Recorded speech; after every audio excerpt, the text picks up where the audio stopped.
ഈ video subscribe ചെയ്ത് കാണണേ. ദേവേനയാണെങ്കിൽ കനികയുടെ അടുത്ത് പറയുന്നുണ്ടായിരുന്നു നന്ദു ട്രെയിനിങ് ക്യാമ്പിലേക്ക് പോവുകയല്ലേ, അപ്പോൾ നന്ദുവിന് വേണ്ട ഉപദേശങ്ങളൊക്കെ കൊടുക്കാൻ വേണ്ടിയാണ് ഞാൻ വന്നതെന്ന്. വേറെ ഒന്നുമല്ല, അനിയെക്കുറിച്ചുള്ള കാര്യങ്ങൾ തന്നെയാണെന്ന്. അപ്പോൾ കനികയും പറയുകയാണ് വേണ്ട രീതിയിൽ നല്ല രീതിയിൽ ഉപദേശിക്കണമെന്ന്.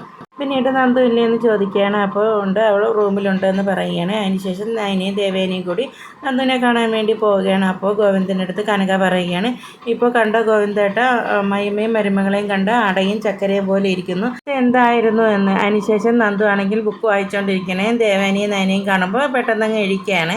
പിന്നെ നന്ദുവിനെ കാണുമ്പോൾ തന്നെ പറയുന്നുണ്ടായിരുന്നു ആദർശേട്ടനും അമ്മയൊക്കെ പലപ്പോഴൊക്കെ ഞാൻ ഇങ്ങോട്ട് വരുന്ന സമയത്ത് പറയുമായിരുന്നു നിന്നെ നല്ല രീതിയിലൊന്ന് ഉപദേശിക്കാനെന്ന്. പിന്നീട് ദേവേനിയാണെങ്കിൽ അനിയുടെ കാര്യങ്ങൾ പറഞ്ഞു തുടങ്ങിയാണ്. മോളിപ്പോൾ ട്രെയിനിങ് ക്യാമ്പിൽ പോവുകയാണല്ലോ, അതുകൊണ്ട് അനിയായിട്ട് അധികം കോണ്ടാക്റ്റ് വെക്കാതിരിക്കുന്നതാണ് മോൾക്ക് നല്ലതെന്ന്.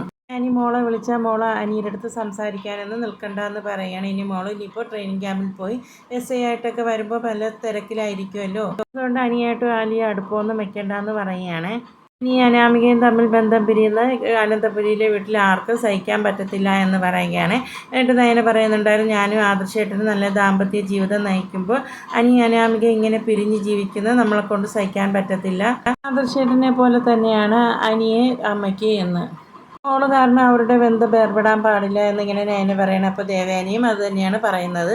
നീയായിട്ട് ബന്ധം വെക്കലും അനിയെ വിളിക്കരുതെന്നൊക്കെയാണ് ദേവേനിയും പറയുന്നത്. ഇതൊക്കെ കേൾക്കുമ്പോൾ നന്ദുവിനാണെങ്കിൽ ഭയങ്കര വിഷമമാവുകയാണ്. അപ്പോൾ ദേവേനി പറയുകയാണ് ഇങ്ങനെ സ്നേഹിച്ച ഒരാളിനെ മനസ്സിൽ നിന്ന് പെട്ടെന്നൊന്നും എടുത്ത് കളയാൻ പറ്റില്ല എന്ന് എനിക്ക് നല്ലതുപോലെ അറിയാം, എന്നാലും ഞാൻ പറഞ്ഞെന്നേ ഉള്ളൂ എന്ന്. നീ അനാമികയുടെ വിവാഹത്തിന് മുമ്പ് തന്നെ നിങ്ങൾ തമ്മിലുള്ള ബന്ധം അറിഞ്ഞിരുന്നെങ്കിൽ ഞാൻ ഒരിക്കലും സമ്മതിക്കില്ലായിരുന്നു എന്ന് ദേവേനി പറയണേ. കാരണം ആ സമയത്ത് എനിക്ക് നയന മോളെ പോലും ഉൾക്കൊള്ളാൻ പറ്റിയിട്ടുണ്ടായിരുന്നില്ല. കാര്യം മുത്തശ്ശനോടും മുത്തശ്ശിയുടെ അടുത്തും പറഞ്ഞിരുന്നെങ്കിൽ ചിലപ്പോൾ അവർ ഈ കല്യാണം നടത്തി തന്നേനെ ആയിരുന്നു എന്ന്. പെട്ടെന്ന് പറ്റിയില്ലെങ്കിൽ അവർ അനാമികയെ അനിയായിട്ടുള്ള കല്യാണം തന്നെ നീട്ടി വെച്ചേനെ എന്ന്. ഇനി അതൊന്നും പറഞ്ഞിട്ട് കാര്യമില്ലല്ലോ എന്ന് ദേവേനി പറയുകയാണേ. പിന്നീട് ദേവേനി പറയുന്നുണ്ടായിരുന്നു അനിയായിട്ട് വിളിക്കുക അടുക്കുകയൊന്നും ചെയ്യരുതെന്ന് പറഞ്ഞിട്ട് ദേവേനി അവിടെ നിന്ന് പോവുകയാണ്. അപ്പോൾ നേനയും പറയുന്നുണ്ടായിരുന്നു അമ്മ പറഞ്ഞതെല്ലാം കേട്ടല്ലോ, അതുകൊണ്ട് അതുപോലെ മോളെ അനുസരിക്കണം, പറയും പോലെ കേൾക്കണമെന്നൊക്കെ നേനയും പറയുന്നുണ്ടായിരുന്നേ. അതാണെങ്കിൽ ആ കാര്യങ്ങളൊക്കെ ഓർത്ത് ടെൻഷൻ ഇരിക്കുകയാണ്. പിന്നെ അഭിയെ ആദർശിനെയാണ് കാണിക്കുന്നത്. ആദർശം അവിടെ ഇരിക്കുമ്പോൾ അഭി വരികയാണ്. വന്നിട്ട് അഭി മനസ്സിൽ ഓർമ്മിക്കുകയാണ് ഭാര്യയുടെ ഡിസൈൻ കൊണ്ട് കമ്പനിയിൽ വൻ നേട്ടമാണല്ലോ, എന്നിട്ടാണ് ആ പൈസ പോലും കൂട്ടിത്തരുന്നില്ലല്ലോ എന്ന്. പിന്നീട് ആദർശിൻ്റെ അടുത്ത് പോയിട്ട് അഭി പറയണം വിഷുവൊക്കെ അല്ലേ ഏട്ടാന്ന്. അപ്പോൾ ആദർശ് പറയുകയാണ് നിനക്ക് വിഷു കഴിഞ്ഞിട്ട് ഞാൻ കൃത്യമായിട്ട് തന്നിരിക്കുമെന്ന്. അതല്ല ഞാൻ പറഞ്ഞത്, ഇപ്പോൾ നവ്യയുടെ ഡെലിവറിയൊക്കെ അടുക്കാറായല്ലോ, അതുപോലെ വിഷു അല്ലേ എന്നിങ്ങനെ പറയുമ്പോൾ ആദർശ് ചോദിക്കുകയാണ് അതിന് നീ നവ്യയ്ക്ക് എന്തെങ്കിലും വാങ്ങിച്ചു കൊടുക്കുന്നുണ്ടോ? ഡെലിവറി സമയത്ത് അവൾക്ക് എന്തെങ്കിലും വാങ്ങിക്കൊടുക്കുന്നുണ്ടെങ്കിൽ അത് ഞാനും നൈനയും കൂടി വാങ്ങിച്ചു കൊടുത്തോളാമെന്ന്. പിന്നീട് വിഷുവൊക്കെ അല്ലേന്ന് അഭി പറയുമ്പോൾ ആദർശ് ചോദിക്കുകയാണ് നിനക്ക് മാസം കിട്ടുന്ന ശമ്പളമൊക്കെ അതുപോലെ ഉണ്ടല്ലോ, നീ ഒന്നും ചിലവാക്കുന്നില്ലല്ലോ, നിനക്ക് ചിലവൊന്നും ഇല്ലല്ലോ, പിന്നെ അവൾക്ക് എന്തെങ്കിലും വാങ്ങിക്കൊടുത്താൽ എന്താ കുഴപ്പമെന്ന് ആദർശ് ചോദിക്കുകയാണ്. ഈ സമയത്ത് ഭർത്താക്കന്മാർ എന്തെങ്കിലും ഗിഫ്റ്റും ഇഷ്ടമുള്ള ആഹാരങ്ങളൊക്കെ വാങ്ങിച്ചു കൊടുക്കുന്നത് അവർക്ക് സന്തോഷമുള്ള കാര്യമാണെന്ന് ഇങ്ങനെ ആദർശ് പറയുകയാണ്. അങ്ങനെയൊന്നും ചെയ്യുന്നില്ലല്ലോ എന്നിങ്ങനെ പറയുമ്പോൾ അവൾ പറയാണ് അവൾ ഇവിടെ നിന്ന് പോയപ്പോഴാണ് അവളുടെ വില എനിക്ക് മനസ്സിലായത്, അവൾ ഇവിടെ നിന്ന് പോയതിൽ എനിക്ക് നല്ല സങ്കടമുണ്ടെന്ന്. ആദർശ് ചോദിക്കുകയാണ് അതെന്തിനാന്ന്. അപ്പോൾ അഭി പറയുകയാണ് ഏട്ടത്തി കുറച്ച് ദിവസം ഇവിടെ നിന്ന് മാറി നിന്ന് ഏട്ടന് സങ്കടമാവത്തില്ലേ എന്ന്. അതുപോലെയൊക്കെ തന്നെയാണെന്ന് ഇങ്ങനെ പറയാണ് അഭി. എന്നിട്ട് പറയുന്നുണ്ടായിരുന്നു ഞാൻ കുറച്ചൊക്കെ മാറാൻ ശ്രമിക്കുന്നുണ്ടായിരുന്നു പതുക്കെ എന്ന്. ആദർശ് പറയുന്നുണ്ടായിരുന്നു അങ്ങനെ മാറിയാൽ അതിനുള്ള ഗുണം നിനക്കുണ്ടാകും, ഇപ്പോഴുള്ള ജോലിയും കളയില്ലെന്നാണ് ആദർശ് പറഞ്ഞു വരുന്നത്. പിന്നീട് ആദർശ് കുറേ ഉപദേശിക്കുന്നുണ്ടായിരുന്നു. പിന്നീട് നന്ദു നവ്യയും കൂടി സംസാരിച്ചുകൊണ്ട് നിൽക്കുകയാണ്. നയനയും ദേവേനയും തമ്മിലുള്ള സ്നേഹത്തെക്കുറിച്ചാണ് അവർ സംസാരിക്കുന്നത്. അപ്പോൾ നവ്യ പറയുകയാണ് ഇനി എൻ്റെ അമ്മായിയമ്മ എന്നാണോ എന്തോ മാറുന്നതെന്ന്. അപ്പോൾ നന്ദു പറയുന്നുണ്ടായിരുന്നു ചേച്ചി അവർക്ക് കരളും ഹൃദയമൊന്നും കൊടുത്തിട്ടൊന്നും കാര്യമല്ല, അവരൊരിക്കലും മാറത്തില്ല എന്നിങ്ങനെ പറഞ്ഞുകൊണ്ടിരിക്കുമ്പോൾ ആദർശ് നന്ദുവിൻ്റെ ഫോണിലേക്ക് വിളിക്കുകയാണ്. ആദർശേട്ടനാണല്ലോ എന്ന് പറഞ്ഞിട്ടാണ് നന്ദു ഫോൺ എടുക്കുന്നത്. എന്നിട്ട് ആദർശ് പറയുന്നുണ്ടായിരുന്നു കൊണ്ടുപോകാൻ എന്തെങ്കിലും സാധനങ്ങൾ വേണമെങ്കിൽ എൻ്റെ പറഞ്ഞാൽ ഞാൻ വാങ്ങിത്തരാമെന്ന്. അതൊക്കെ പറയാൻ വേണ്ടിയാണ് ഞാൻ വിളിച്ചതെന്ന് ഇങ്ങനെ പറയുമ്പോൾ നന്ദു പറയുകയാണ് ആവശ്യത്തിലധികം തന്നെ ഇപ്പോൾ ചേച്ചി വാങ്ങി തന്നിട്ടുണ്ട് എന്ന്. അപ്പോൾ ആദർശ് ചോദിക്കുകയാണ് നയനെ അങ്ങോട്ട് വന്നിട്ടുണ്ടോ എന്ന്. അപ്പോൾ നന്ദു പറയുകയാണ് ഇല്ലല്ലോ, അതെന്താ ആദർശേട്ടൻ അങ്ങനെ ചോദിച്ചതെന്ന്. അപ്പോൾ ആദർശ് പറയുന്നുണ്ടായിരുന്നു അവൾ ഇവിടെ നിന്ന് പർച്ചേസിനാണെന്ന് പറഞ്ഞ് പോയിട്ടുണ്ടായിരുന്നു. അപ്പോൾ നന്ദു പറയുകയാണ് ഇവിടെ വന്നിട്ടില്ല ചേച്ചി എന്ന്. ആദർശ് മനസ്സിൽ ഓർമ്മിക്കുകയാണ് അതിനെ എന്തുകൊണ്ടാണ് എന്നെ ഒഴിവാക്കി പോയത് എന്നിങ്ങനെ ഓർമ്മിക്കുകയാണ്. അതിനുശേഷം വിഷുവായിട്ട് എന്താ പരിപാടി എന്ന് നന്ദുവിൻ്റെ അടുത്ത് ചോദിക്കുകയാണ്. അപ്പോൾ നന്ദു പറയണേ എല്ലാവരും ഉണ്ട്, അതൊക്കെ തന്നെ വിഷുവിനുള്ള സന്തോഷമൊന്നും. പിന്നെ ആദർശ് പറയാണ് സമയം കിട്ടുമ്പോൾ ഞാൻ അങ്ങോട്ട് വന്നോളാം എന്ന് പറഞ്ഞ് ഫോൺ കട്ട് ചെയ്യാണ്. പിന്നീട് നന്ദുവും നവിയും കൂടി സംസാരിക്കുകയാണ്. ആദർശേട്ടൻ എല്ലാ കാര്യം അറിയണം, ആദർശേട്ടൻ എല്ലാ കാര്യത്തിനും നൈനയെ ഡിപ്പെൻഡ് ചെയ്യുന്നതാണല്ലോ, അതുകൊണ്ട് ആദർശേട്ടൻ്റെ പറയാതിരിക്കുന്ന വലിയ തെറ്റാണെന്നിങ്ങനെ പറയുമ്പോൾ നന്ദുവും പറയാണ് അത് ശരിയാണ്, ചേട്ടൻ്റെ അമ്മ പറയണ്ടെന്ന് പറഞ്ഞുകൊണ്ട് മാത്രമാണ് ഞാനും പറയാതിരിക്കുന്നതെന്ന്. അവരെല്ലാവരും കൂടി പ്രശ്നമൊക്കെ ഉണ്ടായിക്കൊണ്ടിരിക്കുകയാണ്. കനകയും നയനയും ദേവേനി അവിടേക്ക് വന്നിട്ട് പറയുകയാണ് ഞാനും കൂടി സഹായിക്കാമെന്ന് പറയുമ്പോൾ കനക പറയുകയാണ് അതൊന്നും വേണ്ട എന്ന്. ലക്ഷ്മണൻ്റെ അമ്മ അങ്ങ് അകത്ത് പോയി ഇരുന്നാൽ മതി എന്നിങ്ങനെ പറയുമ്പോൾ ദേവയാനി പറയുകയാണ് അതെങ്ങനെ ശരിയാവും, അപ്പോൾ ഈ വീട്ടിൽ ആരുമല്ല ഞാനെന്ന് തോന്നിപ്പോകുമെന്ന്. എനിക്ക് നിങ്ങളെ കൂട്ടത്തിലുള്ള ഒരാളായാൽ മതി എന്നിങ്ങനെ പറയുമ്പോൾ കനക പറയുകയാണ് എന്നാൽ പിന്നെ കുടിക്കുമെന്ന്. ആണെങ്കിൽ അവിടെ എന്തോ അരിഞ്ഞുകൊണ്ടിരിക്കുകയാണ്. അപ്പോൾ ദേവയാനി പറയണേ അതൊക്കെ ഞാൻ അരിഞ്ഞു തരാമെന്ന് പറയുകയാണേ.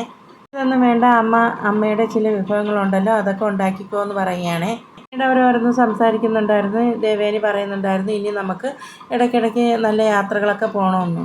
ഇവരുടെ കുഞ്ഞിനെ എല്ലാവരും ആഗ്രഹിക്കുന്നുണ്ട്, അതിന് ഡോക്ടറെ ചികിത്സ പോരാ, ദൈവത്തിൻ്റെ കൂട്ടുകൂടി വേണമെന്ന് പറയുകയാണേ. അതുകൊണ്ട് ഏത് ക്ഷേത്രത്തിൽ പോകാനും ഞാൻ തയ്യാറാണ് എന്നിങ്ങനെ പറയുമ്പോൾ നയന പറയുകയാണ് ആദർശേട്ടന് ഒഴിവുള്ള ദിവസം നമുക്ക് എല്ലാവർക്കും കൂടി പോകാമെന്ന്. അമ്മ പറഞ്ഞ ആദ്യം ഈ കാര്യം കേൾക്കുമ്പോൾ മുത്തശ്ശനും മുത്തശ്ശിക്കൊക്കെ ഒരുപാട് സന്തോഷമാവുമെന്ന്. കനക പറയുകയാണ് ഇതുപോലെയുള്ളൊരു കാരണവൻ വേണം എല്ലാ വീട്ടിലും, ഈ അടുത്ത കാലത്തൊന്നും ഇതുപോലെ ഒരു കാരണവനെ ഞാൻ കണ്ടിട്ടില്ല എന്ന്. അതുപോലെ ഒരു നല്ല മനുഷ്യനെ ഞാൻ ഇതുവരേക്കും കണ്ടിട്ടില്ല, അത്രയ്ക്കും നല്ല മനുഷ്യനാണ് മുത്തശ്ശൻ എന്നിങ്ങനെ കനക പറയുകയാണ്. അപ്പോൾ ദേവേനി പറയുകയാണ് എല്ലാ വീട്ടിലും കാണും ഇതുപോലെയുള്ള കാരണവന്മാർ, ഒന്നും അനുസരിക്കാൻ ഇപ്പോൾ ആർക്കും താല്പര്യമില്ല, ഇപ്പോൾ അവർക്ക് ഒരു പേര് വിട്ടിട്ടുണ്ടല്ലോ പുരാവസ്തു എന്ന്. പ്രായം ചെന്നവരെയൊക്കെ മ്യൂസിയത്തിൽ കൊണ്ടാക്കുന്ന കാലം എന്നാണാവോ വരാൻ പോകുന്നതെന്ന് പറയുകയാണ് ദേവയാനി. പിന്നീട് കനക ചോദിക്കുന്നുണ്ടായിരുന്നു മുത്തച്ഛൻ്റെ അസുഖത്തിന് ഇപ്പോൾ കുറവില്ലേ എന്നിങ്ങനെ ചോദിക്കുമ്പോൾ ദേവയാനി പറയുകയാണ് നല്ല കുറവുണ്ട്, പക്ഷേ അസുഖത്തിൻ്റെ ലക്ഷണങ്ങളൊന്നും അച്ഛൻ കാണിക്കാറില്ല എന്ന്. കനക പറയുന്നുണ്ടായിരുന്നു ഇങ്ങനെ ഒരു മുത്തച്ഛനുള്ളത് കൊണ്ടല്ലേ എൻ്റെ മക്കളായ നയനയ്ക്കും നവ്യയ്ക്കും ഒക്കെ ആനന്ദപുരിയിൽ നിൽക്കാൻ പറ്റിയത് എന്ന് കാര്യങ്ങളൊക്കെ പറയുകയാണ്. പിന്നീട് ദേവയാനിയാണെങ്കിൽ കനകയുടെ അടുത്ത് പറയുന്നുണ്ടായിരുന്നു നിങ്ങളൊക്കെ അങ്ങോട്ട് വന്ന സമയത്ത് ഞാൻ വളരെ മോശമായിട്ടല്ലേ പെരുമാറിയിരുന്നത്, അത് ട്രെയിനിങ് ക്യാമ്പിന് പോയിട്ടുണ്ടെങ്കിൽ കനകയും ഗോവിന്ദനെയൊക്കെ കുറച്ച് ദിവസം അവിടെ വന്ന് നിൽക്കണമെന്ന് ഇങ്ങനെ പറയുകയാണ്. ഞാൻ ചോദിക്കുന്നുണ്ടായിരുന്നു അമ്മ ഈ വീട്ടിൽ ഒരു 7 മാസക്കാരിയുള്ള കാര്യം മറന്നോ എന്ന്. ഒക്കെ എനിക്കറിയാം, ഇപ്പോൾ 7 മാസം കഴിഞ്ഞ് ഇനി 8 മാസം തുടങ്ങാൻ പോവുകയല്ലേ, അത് കഴിഞ്ഞ് 1 മാസം കഴിയുമ്പോൾ ഡെലിവറിയൊക്കെ ആകാൻ പോവുകയല്ലേ, കുഞ്ഞിൻ്റെ നൂലുകെട്ടൊക്കെ കഴിഞ്ഞാൽ നവ്യ അങ്ങോട്ട് വരില്ലേ, ആ സമയത്ത് കുറച്ച് ദിവസം കനകയും ഗോവിന്ദനും ഒക്കെ അങ്ങോട്ട് വന്ന് നിൽക്കണം എന്നിങ്ങനെ പറയുമ്പോൾ കനക പറയുന്നുണ്ടായിരുന്നു വന്ന് നിൽക്കുന്ന സമയത്ത് അമ്മായിയമ്മയും മരുമകളും സ്നേഹത്തിലാണെന്നുള്ള കാര്യം ആർക്കും അറിയില്ലല്ലോ എന്നിങ്ങനെ പറയുമ്പോൾ ദേവയാനി പറയുകയാണ് അതാരും അറിയണ്ട എന്ന്. ഒന്ന് അവിടെ നിൽക്കുകയാണെങ്കിൽ നിങ്ങൾക്ക് ഇഷ്ടപ്പെട്ടതെല്ലാം ഉണ്ടാക്കി തരാമല്ലോ, അപ്പോൾ കാര്യമായിട്ട് എന്തെങ്കിലും ഉണ്ടാക്കി തരാനും ഒക്കെ എനിക്ക് വലിയ ആഗ്രഹമുണ്ടെന്നൊക്കെ ദേവയാനി പറയുകയാണേ. അച്ഛനും അമ്മയ്ക്കും വളരെ സന്തോഷമാകുന്നു ദേവയാനി പറയണം. അപ്പോൾ കനക പറയണം ആ കാര്യത്തെക്കുറിച്ചൊക്കെ പിന്നീട് ആലോചിക്കാം നമുക്കെന്ന്. സംസാരിച്ചുകൊണ്ട് നിൽക്കുന്ന സമയത്താണ് ഒരു കാറ് വന്ന് നിൽക്കുന്നത്. അപ്പോൾ അതിൽ ആദർശാണ്. അപ്പോൾ ആദർശാണ് അങ്ങോട്ട് വന്നിരിക്കുന്നത്. അപ്പോഴാണ് ഇത് കാണുന്ന ആണെങ്കിലും കണ്ടോണ്ട് ഓടി വന്ന് പെട്ടെന്ന് അകത്തേക്ക് വന്നിട്ട് പറയുകയാണ് ആദർശേട്ടൻ വന്നു എന്ന്. ആദർശാണെങ്കിൽ വന്ന് ഇറങ്ങിയിട്ടാണെങ്കിൽ മുമ്പിൽ നോക്കുമ്പോൾ നയനയും ദേവയാനിയും വന്ന കാറ് നിൽക്കുകയാണ്. അപ്പോൾ അത് കാണുമ്പോഴേ ആദർശിന് സംശയമാവുകയാണ്. ആദർശിൻ്റെ കാറാണല്ലോ ഇതെങ്ങനെ വന്നെന്ന് പറഞ്ഞ് ആദർശ് മനസ്സിൽ ഓർമ്മിക്കുകയാണ്. ഇതേ സമയം നന്ദു ആണെങ്കിൽ ഓടി വന്ന് അകത്ത് വന്ന് പറയുകയാണ് ആദർശേട്ടൻ വന്നിട്ടുണ്ട് എന്ന്. അപ്പോൾ ഇത് കേൾക്കുമ്പോൾ ദേവയാനി ഇരുന്നിടത്തുനിന്ന് പെട്ടെന്ന് ചാടി എഴുന്നേൽക്കുകയാണ് ആദർശ് വന്നെന്നറിയുമ്പോൾ. എനിക്ക് ആകെ പേടിയാവുന്നുണ്ട്. അപ്പോൾ ഞാൻ അമ്മയെ അകത്തേക്ക് പൊയ്ക്കോ എന്ന് പറയുമ്പോൾ ദേവയാനി പെട്ടെന്ന് അകത്തേക്ക് കയറി ഓടുകയാണ്.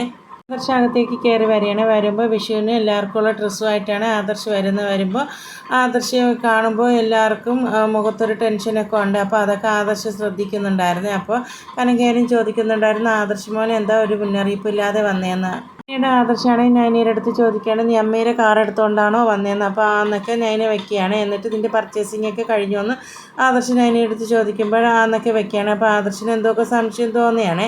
എന്നിട്ട് നൈനയാണെങ്കിൽ ആദർശിൻ്റെ ചോദിക്കുകയാണ് എന്തൊക്കെയാണ് ആദർശേട്ടാ കയ്യിലെന്ന് ചോദിക്കുകയാണ്. ആക്ച്വലി അതുകൊണ്ട് ഞാൻ എല്ലാവർക്കും ഡ്രസ്സ് എടുത്താണ്, ഇത് നീ തന്നെ കൊടുക്കുകയെന്ന് പറഞ്ഞ് ആദർശ് നൈനയുടെ കയ്യിൽ ഏൽപ്പിക്കുകയാണ്. ആദർശ് പറയുകയാണ് ഞാൻ വന്നത് നല്ല സമയമാണല്ലോ എന്ന് തോന്നുന്നു, അകത്തേക്ക് കയറിയപ്പോൾ തന്നെ നല്ല കറികളുടെയൊക്കെ മണം വരുന്നുണ്ടല്ലോ എന്ന്. അപ്പോൾ കനക പറയുകയാണ് ഞാനും മക്കളും ഗോവിന്ദേട്ടനും എല്ലാവരും കൂടിയായിരുന്നു പാചകം എന്ന്. അപ്പോൾ ആദർശ് പറയുകയാണ് 3 മക്കളും അടുത്തുണ്ടല്ലോ, അപ്പോൾ അതിൻ്റെയൊക്കെ സന്തോഷമായിരിക്കുമല്ലേ എന്ന്. നൈനയാണെങ്കിൽ ആദർശിൻ്റെ അടുത്ത് പറയുന്നുണ്ടായിരുന്നു ആദർശേട്ടനെ എന്താ വിളിച്ച് പറയാതെ ഒരു മുന്നറിയിപ്പും ഇല്ലാതെ വന്നത്, ആദർശേട്ടൻ വിളിച്ച് പറഞ്ഞിരുന്നെങ്കിൽ ആദർശേട്ടന് ഇഷ്ടപ്പെട്ട ഭക്ഷണം കൂടി ഉണ്ടാക്കി വയ്ക്കുമായിരുന്നല്ലോ എന്ന്. എനിക്കുള്ളതൊക്കെ മതിയെന്ന് ആദർശ് പറയുകയാണ്. നന്ദു പോവുകയല്ലേ, അപ്പോൾ എല്ലാവരും കൂടി ഒരുമിച്ച് ഭക്ഷണമൊക്കെ കഴിക്കുന്ന സന്തോഷമുള്ള കാര്യമല്ലേ എന്ന്. കനകയാണെങ്കിൽ പറയുന്നുണ്ടായിരുന്നു മോൻ കൈ കഴുകിയിട്ട് വന്നോളൂ എന്ന് പറയണേ. പിന്നീട് നയന പറയുന്നുണ്ട് ഇതൊക്കെ ഞാൻ കൊണ്ടുവച്ചിട്ട് വന്നോളാം ആദർശേട്ടാന്ന്. ആദർശനാണെങ്കിലും ഭയങ്കര സംശയമുണ്ട് ഏട്ടാ. ഞാൻ വന്നു കയറിയ സമയത്ത് അവരെന്നെ പ്രതീക്ഷിക്കാത്തത് കൊണ്ടാണോ അവരുടെ മുഖത്തൊക്കെ ഒരു പേടി ഉണ്ടായിരുന്നതെന്നൊക്കെ എന്താണെന്ന് മനസ്സിലിങ്ങനെ ആദർശം ഓർക്കുകയാണ്. അപ്പോൾ ആ ദേവയാനിയാണെങ്കിലും മുറിയിൽ കയറിയിട്ടുണ്ട്. പിന്നീട് എല്ലാവരും ഒരുമിച്ച് ഭക്ഷണം കഴിക്കാൻ വേണ്ടി ഇരിക്കുകയാണ്. അപ്പോഴും ആദർശിന് വല്ലാത്തൊരു സംശയം തന്നെയാണ്.